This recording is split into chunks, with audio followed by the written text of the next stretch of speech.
honestly, I lost a few friends when I came out. Internal homophobia. Good morning. Oh my gosh, I just got to the studio. Holy crap. Let me tell you, I am not necessarily, quote, a morning person. I'm like a 8 a.m., 9 a.m., 10 a.m. morning person, but 5 is crazy. People who work out at 6 a.m. blow my mind because it could not be me. My body isn't even awake.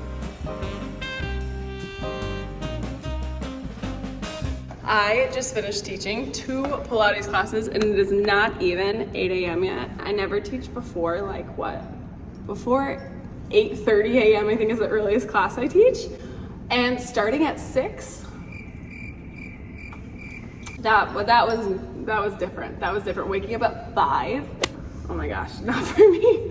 But I did it, I'm proud of myself, and it's time to get on with the day. I didn't get a chance to do breath work this morning. I had all the intentions to, but waking up that early, again, my body was not awake. So I'm gonna do it before I get started with my day. We're in the car. What's a better place? I even brought my guided journal to do afterwards, so.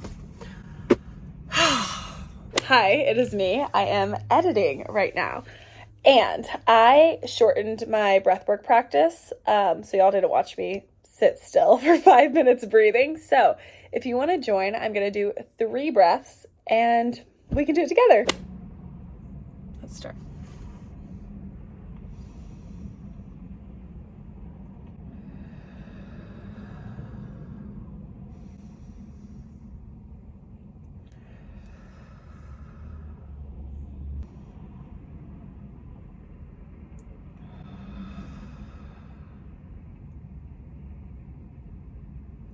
There's nowhere to be other than in my body in this present moment.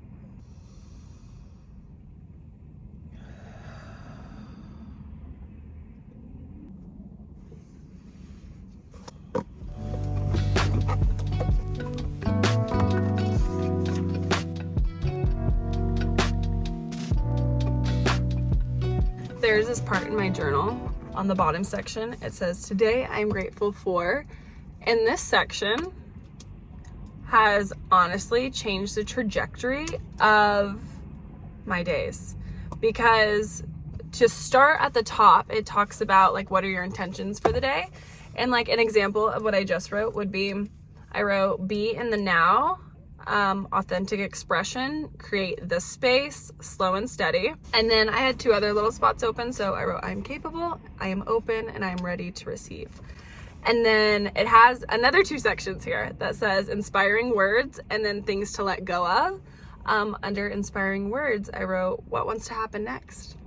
What wants to happen next? To be open to different possibilities and just having like a curious mindset throughout the day rather than leaning toward judgment. Because something I have learned the hard way this past year was how hurtful and how damaging judgment towards others and towards yourself can be. This last year, I actually came out. I have always been a very open person, but personally my sexuality was something I struggled with just based on the imprints and kind of the way I was raised. I was raised religious, and that is something that is not super accepted. And it took me a long time. It took me a really long time to be open and comfortable with my sexuality.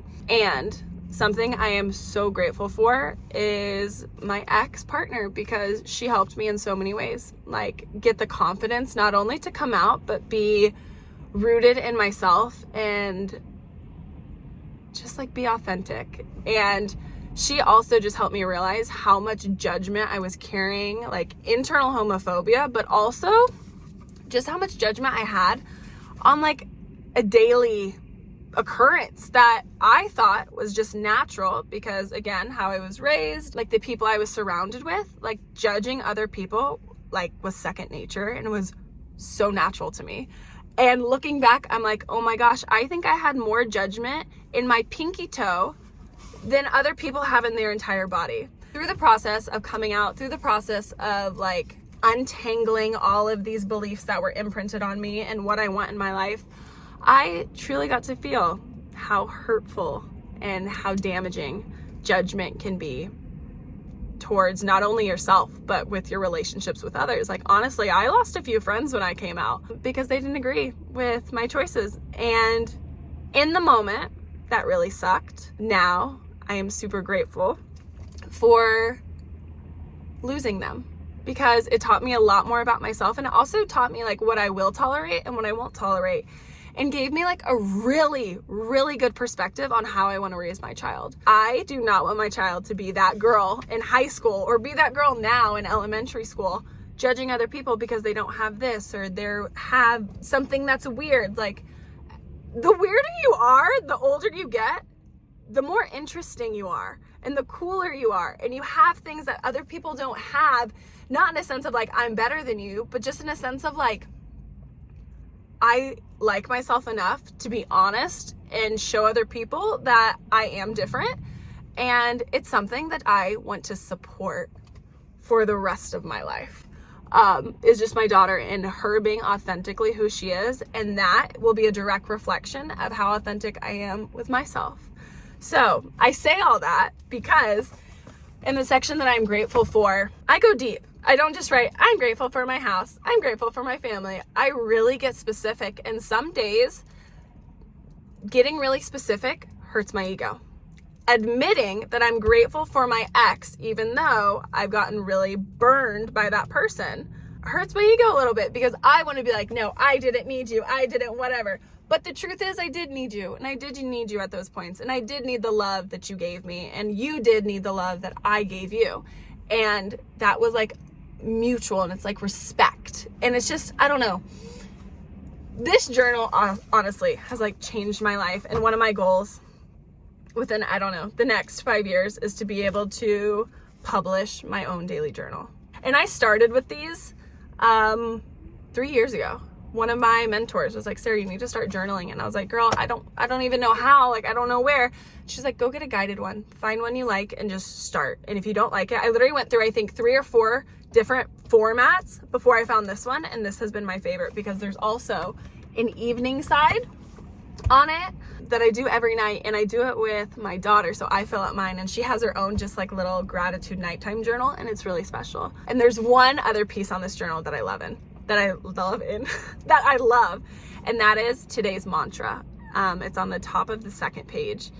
And it really makes me get specific with the intentions I'm going in for the day. It almost makes me narrow down the original intentions I put on there. My morning breathwork and journaling practice truly changes me on a daily basis for the better because I come back to who I truly am and who I am innate in nature before the world turns on and I start like just taking and perceiving information left and right. So yeah, and I will say too, one little part of this journal, it says things to let go of. Honestly, I don't really fill that out very often. Sometimes I kind of cross it out and write something else that feels more prominent. But in the beginning, when I first started, I filled that section out every single time because there was so much I was holding on to. But as I have just moved throughout my life and gained the confidence to be authentically myself, there's really not a lot I have to let go of on a daily basis. And that feels really good in my system. And I'm just really proud of myself. So yeah, I'm going to fill out my gratitude and my mantra for the day. And then I'll get started with my day. It is going to be a good day. I just finished grocery shopping. Ooh.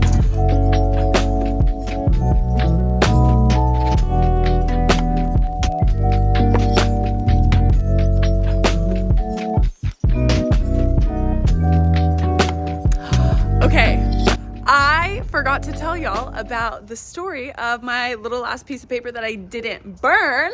Sorry, I'm getting my water. I can't get it. There it is. There we go. So I had the 12 pieces of papers that I burned, right? And then on the last night, you're left with one. And that one is like your kind of theme for the year, like the one thing you're supposed to really focus on. And I was like, oh, I'm gonna bring it to the New Year's Eve party. Whenever it hits midnight, I'm gonna read it. And I had all the right intentions to bring it to the party, right? And I forgot. So I went home that night and I was searching all over for that piece of paper. I could not find it literally anywhere. The next day I was like, okay, I guess I just gotta deep clean my room. And so I was like cleaning everything, looking for it, could not find it. And I was like, oh, I should just go through like my desk and like get rid of stuff in it. It's like the new year, right? So then I went through all of like my desk things. I actually found like a picture of like me and my ex and then like some notes and stuff. And I was like, let's get rid of those. So got rid of those. And lo and behold, what do I literally find right there sitting on my desk after I do that? That piece of paper that I couldn't find.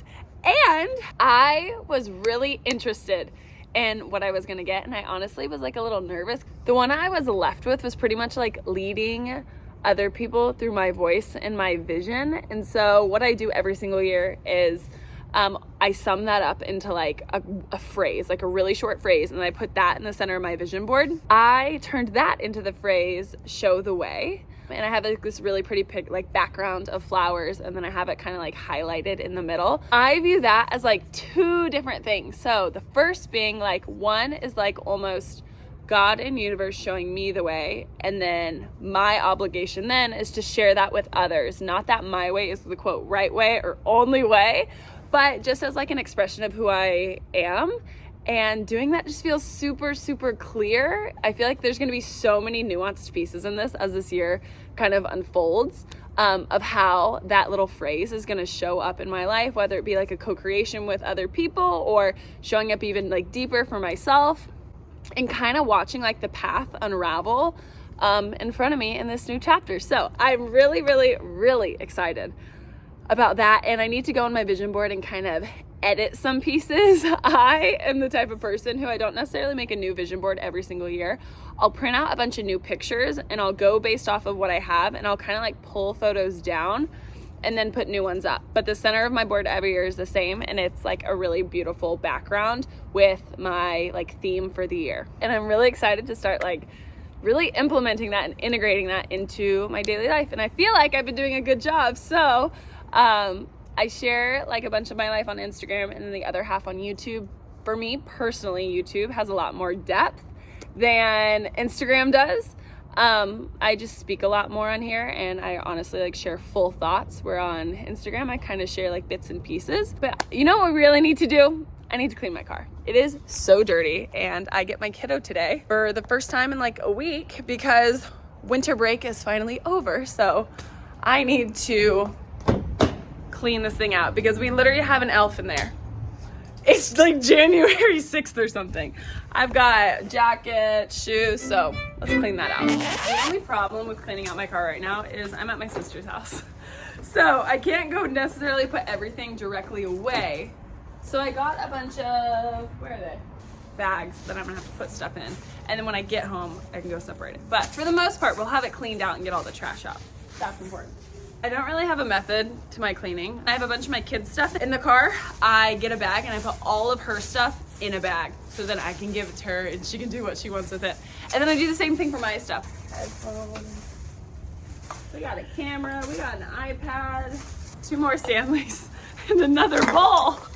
I can honestly not tell you the last time I cleaned out the middle console of my car, because the things I am finding in here, the amount of cards. We got Dave & Buster's, we got Chuck E. Cheese, we've got some hair place, I've got a Sephora gift card, an even Marcus gift card, I've got a tattoo artist, I've got an old debit card. Like, what? I have not looked inside of here in a very long time.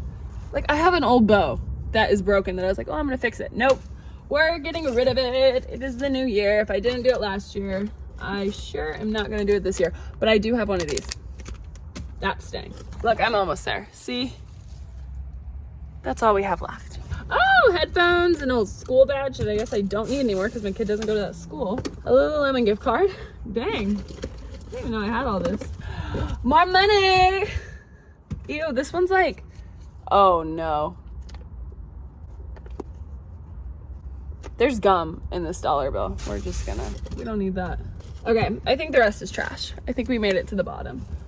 You know, one of the best parts about having a sister is going to her house and being able to use all of her stuff, because she has stuff that I don't have. So, and this cleaner smells really good. I'm just gonna clean out like the inside, because we know the car wash is not gonna do that. Wow, it's kind of like a metaphor for life. Gotta clean the inside before the outside. Yeah. Also thinking too just how connected I am in a weird way to my car, because my car has been like my safe place over the last few years. I've even done like my therapy calls for literally like 2.5 years straight. I sat in my car on every single Zoom call, and I had them like once or twice a month for years. This year I'm worrying about myself. I am really focusing in on building the life like I truly want and truly desire, and staying in alignment with like my principles and like my non-negotiables, and really just like not seeking for anyone to fill the voids I feel like are within me. I'm not looking for anyone to come save me or rescue me. I'm just like, nope, it's my turn. It's my turn, and on like a new level.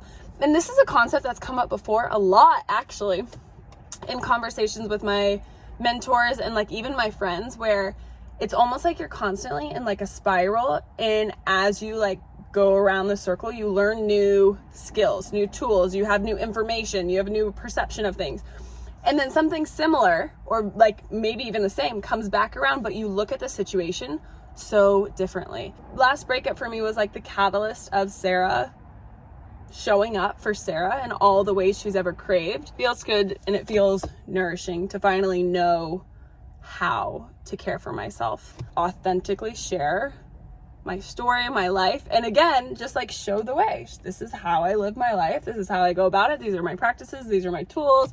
This is my like interactions with certain people and different family members and all that. Just being really honest and authentic with it, and not really hiding anything, because I think along with that judgment piece I spoke to earlier today, part of like that judgment being very judgmental, you hide a piece of yourself for so long. And this is so multifaceted. You could talk about like sexuality, you could talk about it via like certain emotions you're hiding, you could talk about like different just parts of yourself. And for the first time, I feel like all parts of myself are welcome. And if other people have a problem with that, that's on them, not me. And I'm not gonna try to fix it or figure it out for them. I can hear my mentor in the back like, yeah. Cleaning my car provoked deep thoughts today. I was not expecting that. This cleaner by Public Goods. I told you I was at my sister's house and I just took it out of her kitchen and just started cleaning my car.